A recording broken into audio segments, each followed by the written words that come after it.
ஞானானந்தமயம் தேவம் நிர்மலஸ்படிகாகிருதிம் ஆதாரம் சர்வ வித்யானாம் ஹயக்ரீவம் உபாஸ்மகே. நேயர்கள் அனைவருக்கும் அஸ்ட்ரோகே செய்யங்காரின் பணிவான நமஸ்காரங்கள். வார பலன் 20/5/2024 26/5/2024 வரை உண்டான வாரத்திற்கு மேஷம் முதல் மீனம் வரை என்னென்ன பலன்கள் அப்படின்றத பார்ப்போம். முதல்ல இந்த வாரத்தினுடைய கோல்சாரம் என்ன, இந்த வாரத்தில் இருக்கக்கூடிய விசேஷ நாட்கள் என்ன, இந்த வாரத்தில் யார் யாருக்கு எந்தெந்த ராசிக்காரர்களுக்கு சந்திராஷ்டமம் அப்படின்ற 3 வரிசையாக பார்ப்போம்.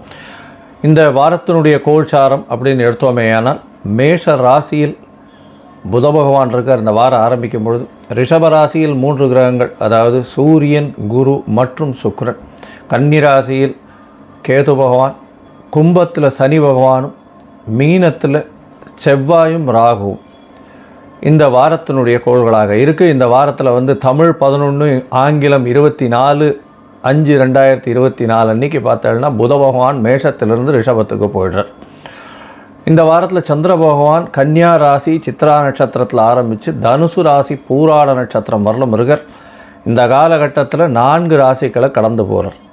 இந்த வாரம் முக்கியமான விசேஷ நாட்கள் அப்படின்னு பார்க்கும்பொழுது 22ஆம் தேதி அப்படின்னு சொல்லக்கூடிய 22/5/2024 அன்றைக்கி சுவாதி நட்சத்திரம், நரசிம்மர் ஜெயந்தி, லக்ஷ்மி நரசிம்ம பெருமானை வணங்குறது ரொம்ப விசேஷம். அன்றைக்கி ஒரு பானகம் நரசிம்மருக்கு கொண்டு போய் நைவேத்தியத்துக்கு கொடுத்துட்டு வாங்க, நல்ல ஒரு ஏற்றம் கிடைக்கும். எல்லா விதமான எதிரிகளையும் நீங்கள் வெற்றி கொள்ளக்கூடிய காலகட்டமாக அமையும்.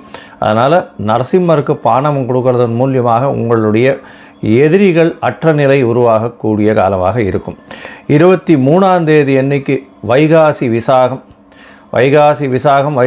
விசாக நட்சத்திரம் 6 நட்சத்திர பிரிவாக இருக்கும். அதனால் வைகாசி விசாகம் 6 முக கடவுளை கொடுக்கக்கூடியது. திருமணம் ரொம்ப நாளாக தட்டி போகிறது அப்படின்னாலும், அதை தவிர திருமணமாகி குழந்தை பிராப்தி இல்லை அப்படின்றதுனாலும், அதாவது கடன் நிறைய இருக்குது அப்படின்னு இருக்கிறவாளுக்கும், வியாபாரத்தில் பெரிய தடை இருக்குது அப்படின்றவா எல்லாருமே முருகப்பெருமானுக்கு இந்த நாளில் விரதம் இருந்து சாயந்தரம் பௌர்ணமியை பார்த்துட்டு குளிச்சுட்டு அதுக்கப்புறம் பெருமாளுக்கு அம்சை பண்ணதை சாப்பிட்டுட்டு அதுக்கப்புறம் நீங்கள் உங்களுடைய வேலைகளை செய்ய ஆரம்பிச்சிருங்களே. ஆனால் இந்த வைகாசி விசாகத்திலிருந்து அடுத்த வைகாசி விசாகத்திற்குள்ளே உங்களுக்கு உண்டான எல்லா விதமான பிரச்சனைகளும் மறைந்து நல்ல ஒரு வாழ்க்கையை, பெரிய வெற்றியை தேடி கொடுக்கும்.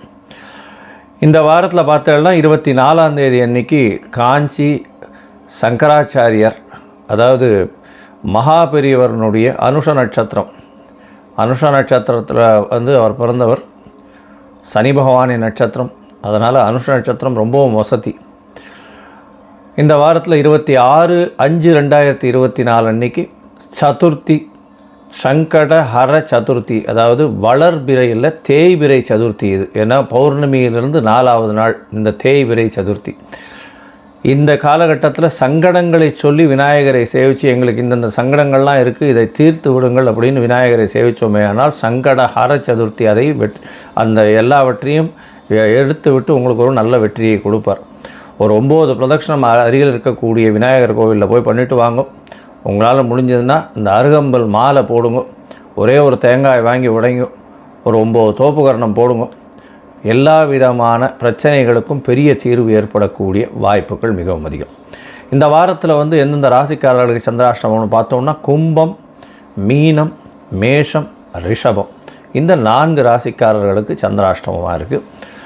சந்திராஷ்டமம்னா உங்களுடைய பிறந்த ராசியிலிருந்து 8ஆம் இடத்தில் சந்திர பகவான் வரும்போது மதிகாரகன்னு சொல்லக்கூடிய சந்திர பகவான் மறையும் பொழுது கண்டிப்பாக புத்தி வேதரிக்கக்கூடும், தவறான முடிவுகள் எடுக்கக்கூடும். அதனால் சந்திராஷ்டமத்தின் தாக்கம்னு சொல்லக்கூடியது தவறான முடிவை எடுக்கக்கூடிய பாசிபிலிட்டி அதிகமாக இருக்கும். அதனால் இந்த காலகட்டத்தில், அந்த சந்திராஷ்டம காலகட்டத்தில் புதிய முயற்சி வேண்டாம், வெளியூர் வெளிமாநில பிரயாணம் வேண்டாம். ஒருவேளை நீங்கள் பண்ண வேண்டிய கட்டாயத்தில் இருந்தேலையானால் சந்திர பகவானுக்கு உண்டான எளிய பரிகாரம் அப்படின்னு சொல்லக்கூடியது பானகம் கொண்டு போய் அருகில் இருக்கக்கூடிய நரசிம்மர் கோவிலில் கொடுத்துட்டு போங்க, விநியோகம் பண்ணுறதுக்கு பண்ணுங்க. அதையும் விநியோகம் பண்ணுங்க எல்லாருக்கும் பிரசாதமாக. அது சந்திராஷ்டமத்தின் தாக்கத்தை நிச்சயமாக குறைக்கும்.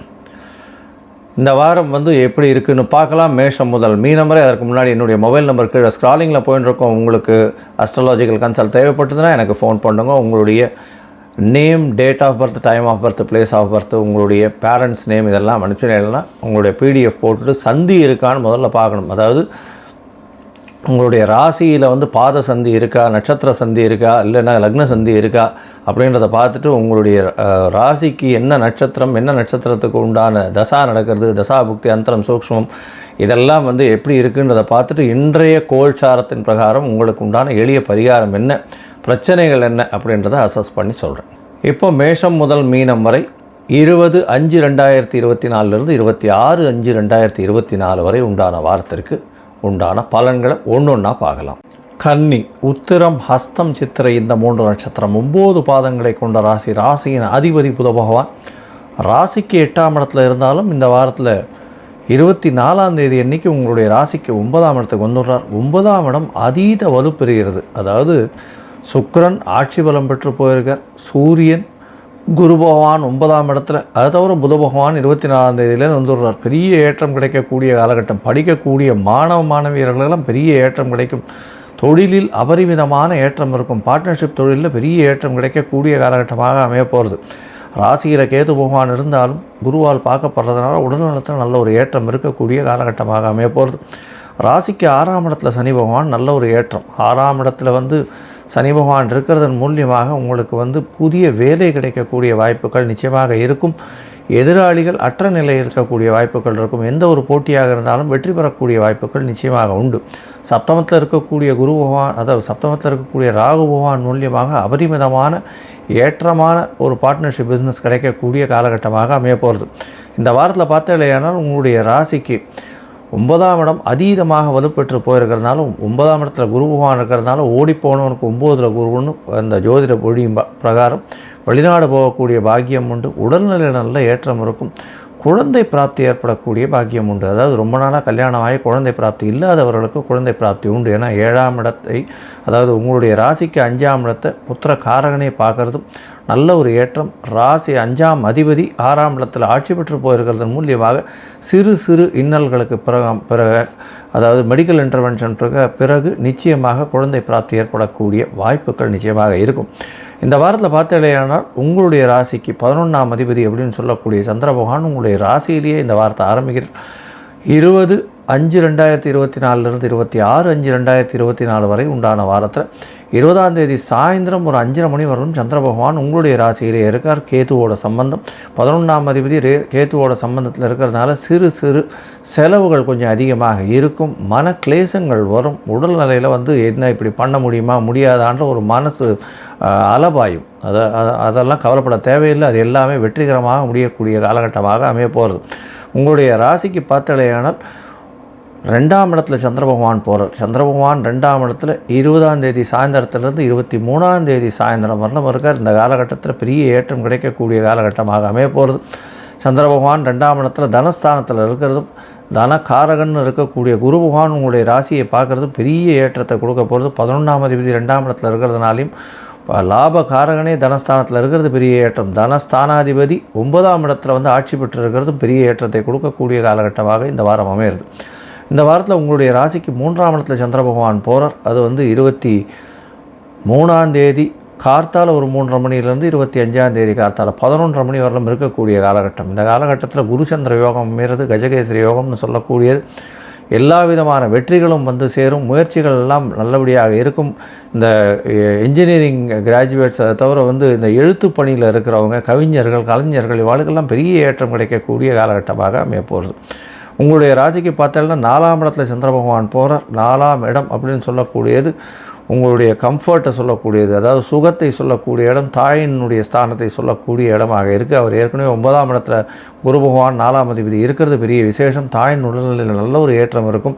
புதிய வீடு வாங்கக்கூடிய பாக்கியம் நிச்சயமாக உண்டு. 4ஆம் இடத்துல சந்திர பகவான் 25ஆம் தேதி மத்தியானம் ஒரு 11:30 27ஆம் தேதி மாலை ஒரு 4:30 மணி வரலும் இருக்கக்கூடிய காலகட்டமாக அமையிறது. இதன் மூலியமாக எல்லா விதமான புதிய வெற்றிகளும் கிடைக்கக்கூடிய காலகட்டம். நீங்கள் உங்களுக்கு புதுசாக வீடு வாங்கணும்னு நினச்சிங்கன்னா கண்டிப்பாக புதிய வீடு அமையக்கூடிய காலகட்டமாக இந்த வாரம் அமைய போகிறது. பொதுவாக பார்த்தீங்கன்னா இந்த வாரம் பெரிய ஏற்றமான வாரமாக இருக்குது. அதுவும் கன்னியா ராசிக்காரர்களுக்கு இந்த அருகில் இருக்கக்கூடிய சிவன் கோவிலுக்கு போங்க. சிவன் கோவிலில் போயிட்டு அங்கே வந்து கண்டிப்பாக அபிஷேகத்திற்கு ஒரு 1/2 டம்ளர் பசும்பால் கொடுத்துட்டு வாங்க. நல்ல ஒரு ஏற்றம் கிடைக்கக்கூடிய வாரமாக இந்த வாரம் அமையிறது. பச்சை பயிர் வந்து சுண்டல் அருகில் இருக்கக்கூடிய ஆஞ்சநேயர் கோவிலில் கொடுத்துட்டு வாங்கும். நல்ல ஒரு ஏற்றமும் மாற்றமும் உங்களுடைய வாழ்வில் வசந்தமாக இருக்கும் அப்படின்றத சொல்கிறேன். லோகா சமஸ்தா சுகினோ பவந்து. நன்றி, நமஸ்காரம்.